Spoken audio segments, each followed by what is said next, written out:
You mentioned Chris Cuomo. He was in the news yesterday, Michael, because he gave an interview on Scaramucci's new podcast. And in this interview, he is indignant about the fact that he was canned from CNN. He is still very angry and is blaming everyone other than himself, and came out with a bizarre comment saying after it happened, he wanted to kill a bunch of people and including himself. I mean, I can understand a little bit being angry after a forced separation from a job that you feel is unjust, but you want to kill people? You want to go out and kill people? Like, it was, okay, could be just tongue in cheek, but when you hear it in context, he's really pissed off about being separated from CNN as a result of his own behavior. He doesn't take responsibility. Don Lemon doesn't take responsibility. And now he's just sitting there in a pit of his own bitterness.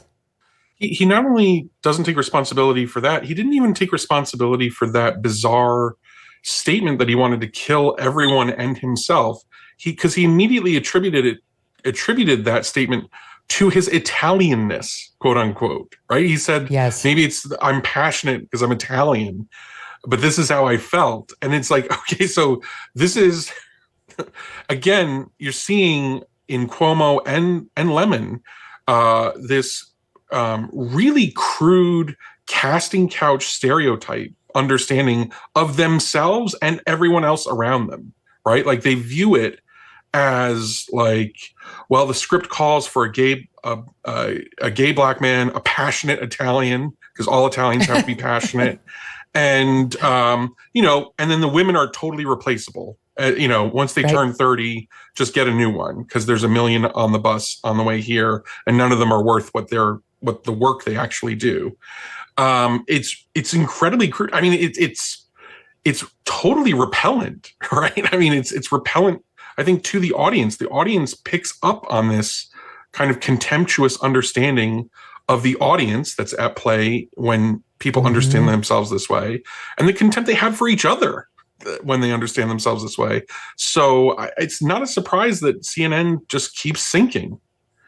Yeah, no, you're right. And by the way, this just off the presses, Nikki Haley just responded. She launched her presidential campaign yesterday. That was the context in which this came up, because she was saying, look, it's time for a new generation of leaders and so on. And these, if you're 75, she had the competency test, and Don Lemon thought that was an appropriate time to say she's past her prime because she's a 51-year-old woman. So she should be careful talking about age. Really? Okay, she just responded in a tweet that reads as follows. Liberals can't stand the idea of having competency tests for older politicians to make sure they can do the job. By the way, it's always the liberals who are the most sexist. And she included the video of Don Lemon just to remove any doubt about what she was referring to. It's always the liberals who are the most sexist. So you tell me whether he will get a pass on this, which as I pointed out, is part of a series of comments for this guy. It's not a one-off. Whether he will get a pass or whether he will be forced to address it, he will be forced to get out of CNN as he should have been a long time ago, or whether this will just go off into the ether of the internet. I'm sure right now, go ahead, Michael. I predict he'll address it on the air in a kind of slimy way of, I didn't mean to offend anyone, and just kind of try to end the story in a 2-sentence non-apology. That's what will happen. But because of the pattern of behavior, he will explode himself on a landmine eventually. I mean, when he, if you go back just to December, liberals started to show their lack of patience with him when he mansplained. So they said why female athletes get paid less than male athletes. So I think, the knives are starting to sharpen, but he'll get out of this one just with a whiff of an apology. Mm-hmm.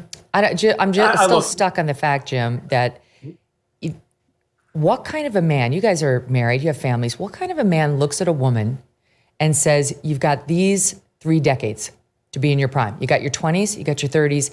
Really, it's 2, because he was like maybe 40. That's what he said. That's it. Then you're past your prime. You will service me, a man, by having a baby. And by the way, he's a gay man, so not him, but a man. You will service me by having a baby or several babies, and that's what will make you valuable. You see? That's how you should think about yourself and how you matter. And when you're no longer capable of doing that, you're past your prime. So truly, why don't you just take up knitting, go sit in a field, and think about your glory days when you were servicing me? as a wife or as a mom, only if you're capable of having a child. And by all you women out there who didn't have a child, screw you, because you never had a prime. You have nothing. You didn't even use your uterus the way God intended. And it's absolutely outrageous if you think about what he's actually saying. And he's so stupid, he can't even articulate it. He's just got to say, well, the Google says so. The Google. Go ahead, Jim. Megyn, I'm glad you pointed that out, because I was going to say, I'm pretty sure Don Lemon and Michael and I see women pretty differently. Look, he has been in a situation where he's been able to play this card of being a minority. And that has worked as a get out of controversy, get out of consequences free card enough times in the past. I do think that card is probably reaching its expiration date. I suspect right now at CNN, they're probably having meetings of, do we want the headache of the reaction from women viewers of having our anchor spout off about these things? Or do we want the headache of letting Don Lemon go? And he will inevitably accuse us of being racist and homophobic and things like that. And it couldn't possibly be that he's turned into this walking controversy machine.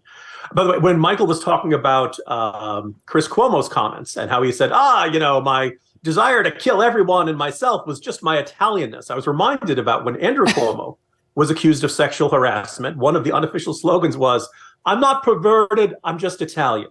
The idea that he was very hands-on, very touchy-feely, and that this was a cultural expression, and that some way too sensitive women were taking offense or responding in just not understanding this was a cultural tradition of his. Now, obviously, both of them seem eager to live down to the stereotypes of Italian Americans. I'll let you insert the Chris Cuomo Fredo joke wherever you like somewhere in here. And I just kind of observe that, look, if they really are hot-tempered and threatening to kill people and touching people inappropriately, look, first of all, I think there are a lot of Italian Americans who say, no, that's not what we are. But simply, just wouldn't it be nice if everyone could be as even-tempered, calm, and rational as Irish Americans like us? Life would be so much easier. Or anyone, but that takes that. We're famously not even-tempered and calm and rational and all that. So. But I'm half and half. I'm Italian and Irish, and therefore so is my brother. And he's never touched anybody inappropriately or chalked any of it up to, any bad behavior up to that, right? Like if you're Irish, if you're Italian, you're fiery. That's generally how it works. You're not running around touching people's genitals inappropriately. That's not the thing, as Andrew Cuomo was accused of doing. And Chris Cuomo defended it and worked to smear the women behind the scenes while he lied about it to his audience. That's why he got fired. And then he was accused by a couple of women of his own Me Too situations. And so, we had a woman on our show who accused him of Me Tooing her, Shelley Ross, who accused him of grabbing her ass in a public place, who was his executive producer. And so, look, that was Chris Cuomo, not the brother Andrew. I could go down the list. And none of this is to say that anybody shouldn't have, a mistake or a moment where they fall down and they do something stupid and they come out and say, sorry, I'm human. We all get that. We don't want to live in a world in which that's not possible. But this guy is an abusive, sexist jerk, and it's time for him to go. And, CNN is really saying something to America if they stick by him after this. But we'll see. We'll see how new management feels about this kind of behavior. Look, you did the tough thing during COVID. You paid your people and pulled your business through the pandemic. And now doing the tough thing could qualify you for up to $26,000 per employee at covidtaxrelief.org. Government funds are available right now to reward companies with 2 or more employees who stayed open during COVID. This is not a loan, and you don't have to pay it back. The program's complicated, but no one knows more about it than the CPAs and tax experts at covidtaxrelief.org. You pay nothing up front, they do all the work, and then they share a percentage of the cash they get you. Businesses of all types, including nonprofits and churches, can qualify, including those who took PPP loans, even if you had increases in sales. You did the tough thing for your employees during COVID. Let covidtaxrelief.org help you. In particular, help you get up to $26,000 per employee. Visit covidtaxrelief.org, covidtaxrelief.org, covidtaxrelief.org. Hey, thanks so much for watching. If you like what you just saw, hit the subscribe button for more clips and full episodes.